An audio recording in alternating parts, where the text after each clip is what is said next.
Hello guys, good morning. ഞാനിപ്പോൾ നിൽക്കുന്നത് മുംബൈയിലാണ്.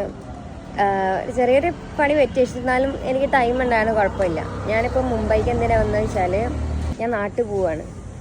ഞാൻ പെട്ടെന്നെടുത്ത തീരുമാനമാണ്. അതായത് ഇന്നലെ രാത്രി തന്നെ ഡിസൈഡ് ചെയ്തിട്ടുള്ളൊരു ഇതാണ്, ഇങ്ങനെ വീട്ടിൽ പോകണം. കാരണം പെരുന്നാളൊക്കെ അല്ലേ വരുന്നത്. അത് വിചാരിച്ചിട്ട് ആകെ കുറച്ച് ദിവസം ലീവുള്ളൂ. അപ്പോൾ അതിന് വീട്ടിൽ പോകണ്ടേ. കാരണം ട്രെയിൻ യാത്ര എന്നൊക്കെ പറയുന്നത് ഭയങ്കര കുറച്ച് മണിക്കൂറുണ്ട്. ഈ 27+ ഹവേഴ്സ് പിടിക്കും. എനിക്ക് ഇവിടുന്ന് അങ്ങോട്ട് പോകണമെന്നുണ്ടെങ്കിൽ, ഞാൻ മുംബൈയിലല്ല കേട്ടുള്ളത്. ഞാൻ നിൽക്കുന്ന സ്ഥലത്ത് നിന്ന് തന്നെ മുംബൈയിലോട്ട് പോകണമെന്നുണ്ടെങ്കിൽ എനിക്ക് 7-7.25 മണിക്കൂർ വേണം. അപ്പോൾ ഞാൻ ഇന്നലെ രാത്രി തന്നെ ട്രെയിൻ ടിക്കറ്റ് നോക്കി, ടിക്കറ്റൊന്നും കിട്ടിയില്ല. അപ്പോൾ പിന്നെ ടിക്കറ്റ് എടുക്കാൻ നിന്നിട്ടില്ല. പിന്നെ റെയിൽവേ സ്റ്റേഷനിൽ നിന്ന് ജനറൽ ടിക്കറ്റ് എടുക്കാമെന്ന് വിചാരിച്ചു. അപ്പം റെയിൽവേ സ്റ്റേഷനിൽ പോയി ഞാൻ ട്രെയിൻ അവിടെ നിന്ന് 1 മിനിറ്റിൻ്റെ മുന്നേ, അതായത് ട്രെയിൻ ഡിപ്പാർട്ട് ചെയ്യുന്നതിൻ്റെ 1 മിനിറ്റ് മുന്നെയാണ് റെയിൽവേ സ്റ്റേഷനിലെത്തി. എന്നിട്ട് പ്ലാറ്റ്ഫോമിലോട്ട് ഓടി കയറി ടിക്കറ്റ് എടുക്കാൻ നോക്കി. പക്ഷേ ടിക്കറ്റ് എടുക്കാൻ പോയപ്പം കൗണ്ടർ ക്ലോസ് ആയിരുന്നു. അപ്പോൾ പിന്നെ ട്രെയിൻ എടുക്കാനും പോയല്ലോ. പിന്നെ ടിക്കറ്റ് ഇല്ലാതെ തന്നെ ഞാൻ എന്ത് ചെയ്തു, ഞാൻ ട്രെയിനിൽ കയറി. അത് സ്ലീപ്പറിൽ പോയി കയറി. പക്ഷേ ഞാൻ വിചാരിച്ചിട്ടുണ്ടായിരുന്നു ടിക്കറ്റിനോടൊക്കെ സംസാരിച്ചാൽ ഫൈനൊക്കെ കൊടുക്കേണ്ടി വരുമെന്നൊക്കെ വിചാരിച്ചു. പക്ഷേ ഞാൻ നിൽക്കുന്ന അവിടുന്ന് മുംബൈയിൽ വരെ 7:15, അതായത് 7 മണിക്കൂർ 15 മിനിറ്റ്സൊക്കെ യാത്ര ചെയ്യാനുണ്ട്. അപ്പോൾ അതൊക്കെ ഞാൻ OC അടിച്ചു. പൈസ ഇല്ലാതെ, ടിക്കറ്റ് ഒന്നും എടുക്കാതെ, പൈസ ഒന്നും കൊടുക്കാതെ ഞാൻ അതുവരെ ഫ്രീ ആയിട്ട് വന്നു. അത്യാവശ്യം നല്ല ഉറങ്ങി. എനിക്ക് ആദ്യം ഒരു 2-3 സ്റ്റേഷൻ, അതായത് ഓരോ സ്റ്റേഷൻ എത്തണമെന്നുണ്ടെങ്കിലും ഒരു 1-1.5 മണിക്കൂർ 2 മണിക്കൂറൊക്കെ നിൽക്കും. അപ്പോൾ ഒരു 2 സ്റ്റേഷൻ കഴിഞ്ഞപ്പോൾ പിന്നെ അൽഹംദുലില്ലാ സീറ്റ് കിട്ടി. അതിൻ്റെ മുന്നേ എനിക്ക് ഉറക്കം വന്നിട്ട്, അതായത് മറ്റേ സ്റ്റേഷൻ എത്തണമെന്നുണ്ടെങ്കിൽ കുറച്ച് ടൈം എടുക്കുമല്ലോ. എനിക്കാണെങ്കിൽ നല്ല ഉറക്കം വന്ന് എന്നിട്ട് നമ്മൾ ഈ 2 ബർത്തൊക്കെ ഉണ്ടാവുമല്ലോ, അപ്പുറത്തും ഇപ്പുറത്തും. അതിൻ്റെ നടുവിലുണ്ടാവില്ല, ആളുകൾ കാല് വെക്കുന്ന സ്ഥലം. അതിൻ്റെ സെൻറ്ററിൽ ഞാൻ എൻ്റെ ഷാള് വിരിച്ചിട്ട് ഞാൻ അവിടെ കിടന്ന്.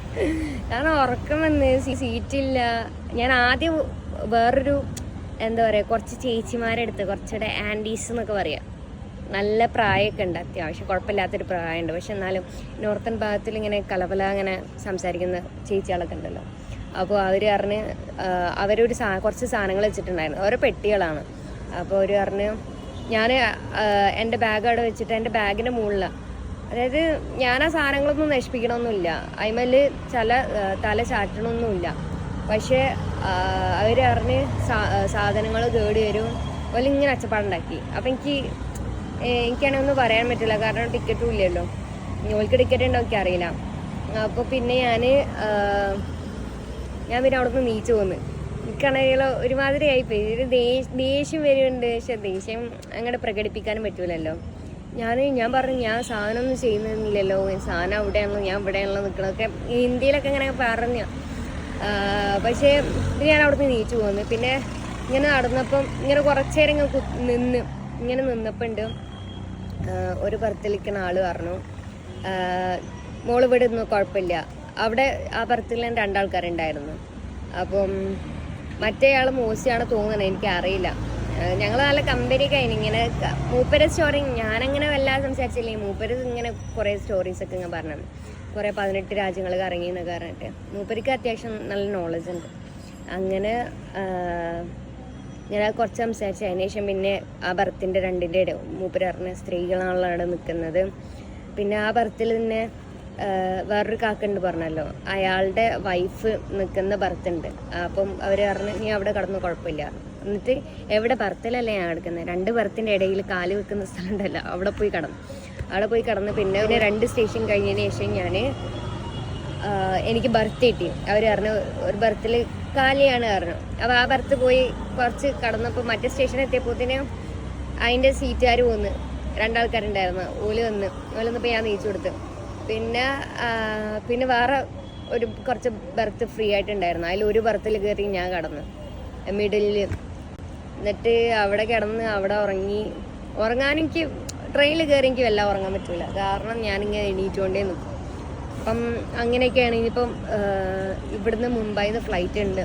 അപ്പം മുംബൈയിലെ ഫ്ലൈറ്റ് ഉച്ചയ്ക്ക് 1 സംതിങ്ങിനാണ്. സോ അതിൻ്റെ ഒരു 2 മണിക്കൂർ മുന്നേക്ക് എത്തിയാൽ മതിയല്ലോ, 1.5 മണിക്കൂർ മുന്നേക്ക്.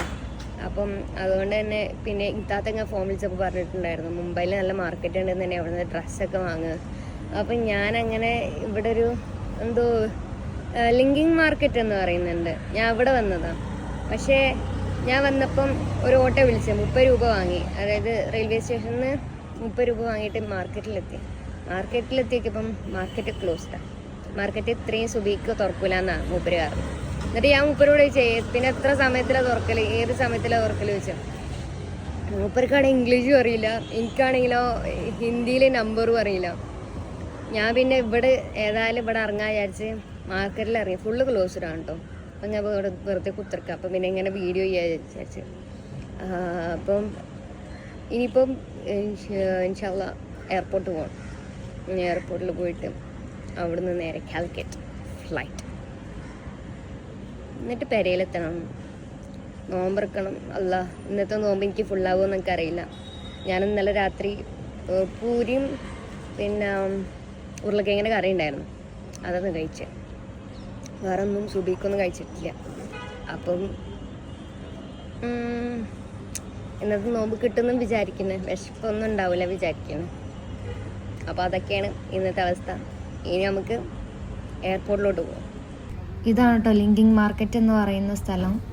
അപ്പം ഇവിടെ കുറേ ഷോപ്സ് ഉണ്ടല്ലോ, ക്ലോസ്ഡ് ആണ്. പിന്നെ ഇതിൻ്റെ ഉള്ളോട്ട് കുറേ ഷോപ്സ് വരുന്നുണ്ട്.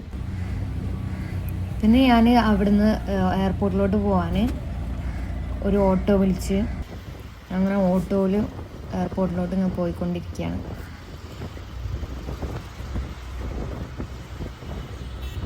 അങ്ങനെ നേരെ എയർപോർട്ടിലെത്തി. ഞാൻ പിന്നെ ചെക്കിനൊന്നും ചെയ്തിട്ടില്ല, ഞാൻ ഓൾറെഡി ഓൺലൈനിൽ തന്നെ ബോർഡിംഗ് പാസ് ഒക്കെ എടുത്തിട്ടുണ്ടായിരുന്നു. പിന്നെ എയർപോർട്ടിൻ്റെ ഉള്ളിൽ കയറി. എനിക്ക് കുറേ സമയമുണ്ട്, അതായത് എനിക്ക് ഡിപ്പാർട്ട് ചെയ്യാൻ കുറേ സമയം ഉണ്ടായതുകൊണ്ട് തന്നെ ഞാനിങ്ങനെ എയർപോർട്ടിൽ ഇങ്ങനെ നടക്കുകയായിരുന്നു. അപ്പോൾ ഇങ്ങനെ നടന്നപ്പോഴാണ് ഈ ഒരു ഭാഗം ഇങ്ങനെ കണ്ട്. ഞാൻ എയർപോർട്ട് ഇങ്ങനെ ചുറ്റി കറങ്ങാണ്. അപ്പോൾ ഈ ഭാഗം ഞാൻ ഇതുവരെ കണ്ടിട്ടില്ല, ഞാൻ ആദ്യമായിട്ടാണ് കാണുന്നത്. നല്ല അടിപൊളി വ്യൂ ആട്ടോ. ഓക്കെ, ഇതൊക്കെ നോക്കി ഓരോ നമ്മൾ ഈ ഇലക്ട്രോണിക്സിൻ്റെ പാർട്സൊക്കെ വെച്ചിട്ട് ഉണ്ടാക്കി വരുന്ന സംഭവങ്ങളാണ്. അത് നിങ്ങൾ കണ്ടിട്ടുണ്ടോ എന്ന് എനിക്കറിയില്ല.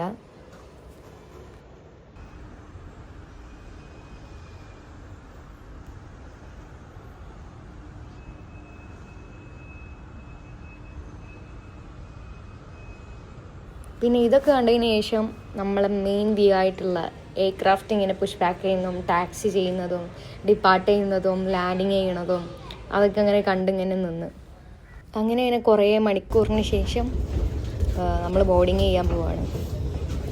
അങ്ങനെ എയർക്രാഫ്റ്റിൻ്റെ ഉള്ളിൽ ഇരുന്ന് അപ്പോൾ എന്താ പറയുക, എന്തോ ഒരു സന്തോഷമുണ്ട്. നാട്ടിൽ പോവുകയാണല്ലോ, പെരുന്നാളൊക്കെ ആഘോഷിക്കാൻ പറ്റുമല്ലോ. പിന്നെ നല്ല നല്ല ഫുഡ് അടിക്കാമല്ലോ. ഞാൻ മെയിൻലി വീട്ടിൽ പോകുന്ന ഫുഡ് അടിക്കാനാണ് കേട്ടോ. പക്ഷേ നോമ്പായതുകൊണ്ട് രാത്രിയും പിന്നെ സുബിക്കും മാത്രമല്ലേ തിന്നാൻ പറ്റുള്ളൂ, ആ ഒരു വിഷമമുണ്ട്. അങ്ങനെ നമ്മളെ കാലിക്കറ്റ് എയർപോർട്ടിലെത്തി. പിന്നെ ഞാനിങ്ങനെ ഉമ്മിയുപ്പയും വരാൻ വെയിറ്റ് ചെയ്തുകൊണ്ടിരിക്കുകയാണ്. പിന്നെ അവർ വന്ന് കാറിൽ കയറി ഇനിയിപ്പോൾ വീട്ടിലിങ്ങനെ പോവുകയാണ്. അപ്പോൾ ഇത്രയും ട്രാവൽ ചെയ്ത ക്ഷീണമുണ്ട്, നോമ്പിൻ്റെ ക്ഷീണമുണ്ട്. ഏതായാലും അൽഹംദുലില്ലാ.